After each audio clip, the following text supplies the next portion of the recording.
Ya, selamat pagi semuanya. Jumpa lagi bersama saya Anak Yansa di channel Tarik Mang. Nah, untuk kesempatan kali ini saya akan mereview buku yang ke-1000 ya, 1000 sekian. Nah, ini bukunya. Ini buku berjudul Mindset, mengubah pola pikir untuk perubahan besar dalam hidup. Ini karya Carol S. Dweck, PhD, penulis buku laris Set Teroris. Nah, ini merupakan buku yang sangat bagus karena di depannya juga terdapat ulasan dari Bill Gates, dari Library Journal, dan lain sebagainya. Nah, ini yang melatar belakangi buku dari Mindset itu banyak sekali ya dari ini riset ya. Ini saya akan bacakannya beberapa ulasan dari Renaldi Kesali ya. Pak Renaldi Kesali itu guru besar Universitas Indonesia. Kata pengantarnya seperti ini. Orang-orang pintar yang terkurung pikirannya sendiri. Anda mungkin pernah bertanya, kemana teman-teman yang dulu menjadi kebanggaan guru karena nilai pencapaiannya atau rapot tingginya bertaburan angka 10 atau A. Dan nilai pandai di kelas ya. Jadi dinilai orang itu pintar bintang kelas. Kebanyakan kita pasti pernah menduga ya kelak mereka yang akan mewarnai kehidupan menjadi ilmuwan yang sering dikutip, insinyur hebat, dokter, spesialis ternama, pengusaha besar, hakim agung dan seterusnya.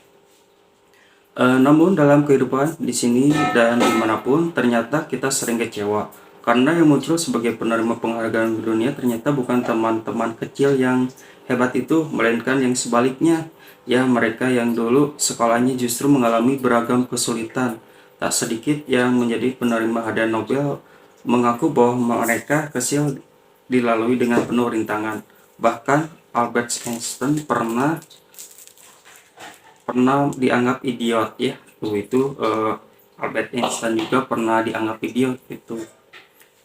Dan penemu besar sepanjang sejarah Thomas Alva Edison. Mungkin teman-teman tahu apa itu Thomas Alva Edison, penemu apa? Ya benar, penemu bola lampu ya. Berbagai studi belakangan ini mulai berani menunjukkan bahwa yang sering muncul di media massa menjadi ilmuwan terkenal, seniman berpengaruh ekonomi terkemuka, atau bahkan menjadi CCO berprestasi ternyata sebagian besar dulunya bukanlah siswa yang sangat cerdas tadi. Ini tentu bukan omong kosong atau reka-rekaan ya. Mereka sendiri mengakuinya, bahkan Gladwell 2008 menemukan para penerima hadiah Nobel ternyata bukanlah orang-orang yang ber-IQ tinggi seperti yang diduga oleh para pramugari teori kecerdasan. Belum lama ini, FBI menemukan realise yang bernama keluaran terkait mendiang Steve Jobs. Tahu teman-teman siapa itu Steve Jobs? Steve Jobs adalah penemu Apple ya. Di lembar catatan tertulis ia hanya memiliki indeks prestasi kumulatif 2,65 pada saat duduk di tingkat SLTA. Mungkin teman-teman sudah terbayang ya, sekelas Steve Jobs juga itu tidak cerdas ya dari sekolah SMA-nya. Kalau Anda membaca laporan itu sebelum Jobs dikenal atas karya-karyanya, mungkin Anda termasuk orang-orang yang percaya bahwa Jobs bukan sosok yang jenius. Lewat buku ini, psikolog Carol Dweck mengungkapkan hasil penelitiannya yang menemukan bahwa ada faktor lain yang lebih penting dari kecerdasan, yaitu mindset. Dalam hal ini, ia menemukan bahwa manusia memiliki dua jenis mindset. Manusia itu memiliki dua mindset, diantaranya pertama yaitu mindset yang tumbuh. Mindset yang tumbuh ya, grow mindset, dan yang kedua adalah mindset yang tetap fixed mindset.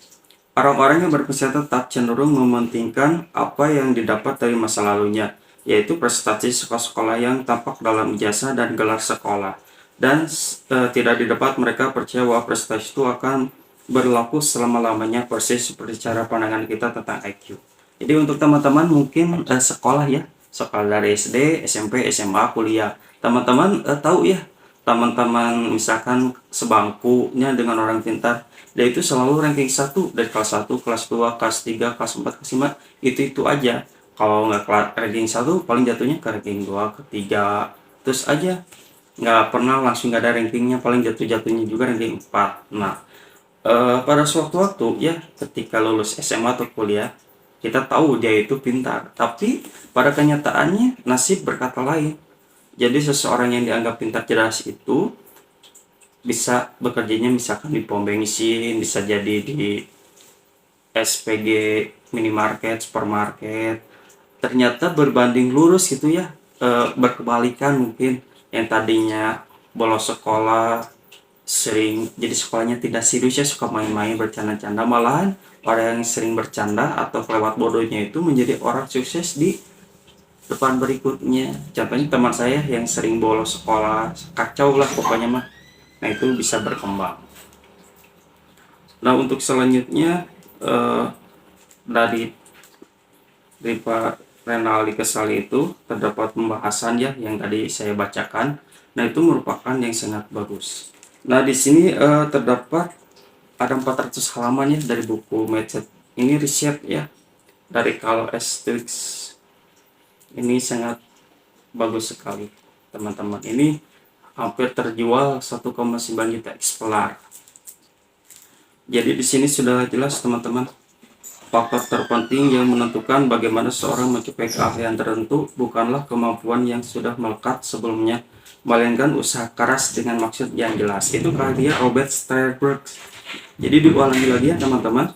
Faktor terpenting yang menentukan bagaimana seseorang mencapai keahlian tertentu bukanlah kemampuan yang sudah melekat sebelumnya, melainkan usaha keras dengan maksud yang jelas. Jadi di sini tidak ada bakat yang alamiah. Misalkan seseorang yang terlahir dengan bakatnya bernyanyi. Nah itu bukan bakat bernyanyi dari lahir, ternyata kita harus berlatih, bekerja keras sampai menemukan hal yang bagus seperti itu ya. Jadi untuk teman-teman yang lebih tahu, ini merupakan bagian awal ya.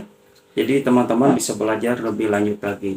Jadi misalkan teman-teman suka dengan buku ini, malas bacanya atau nggak ada waktu, nggak ada sempat untuk baca, bisa mendengarkan siaran